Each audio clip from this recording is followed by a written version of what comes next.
le point noir.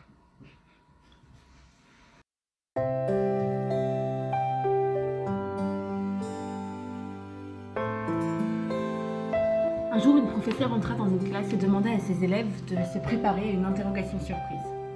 Elle distribua une feuille à chaque étudiant. Dès le premier regard, chacun constata qu'il n'y avait pas de question. La feuille était blanche, à l'exception d'un point noir en son centre. Malgré le visage confus de ses élèves, la professeure ne donna pas d'explication.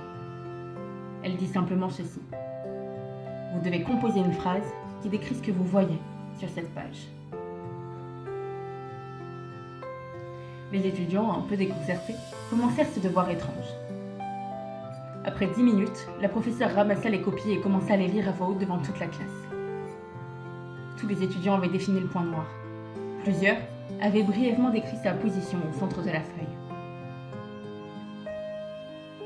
Après avoir lu tous les résultats, la professeure expliqua enfin la raison d'être de cette interrogation. Je ne vais pas vous noter sur cet exercice. Je voulais juste que vous réfléchissiez. Dans vos réponses, personne n'a rien écrit au sujet de la partie blanche de la feuille. Tout le monde s'est focalisé sur le point noir. Et la même chose arrive dans notre quotidien.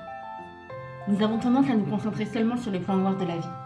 Une grippe, une insulte, un manque d'argent, un examen décevant. Mais ces points noirs sont très petits quand on les compare avec tout ce que nous avons dans nos vies. Éloignez vos yeux des points noirs de votre vie et prenez conscience de tout ce dont vous bénéficiez. Profitez de chacune de vos satisfactions, de chaque moment positif, de chaque relation, de chaque sourire, de chaque musique. Voyez l'abondance autour de vous. Maintenant, pour conclure cette analogie, comparez la superficie de couleur blanche et de couleur noire sur cette page.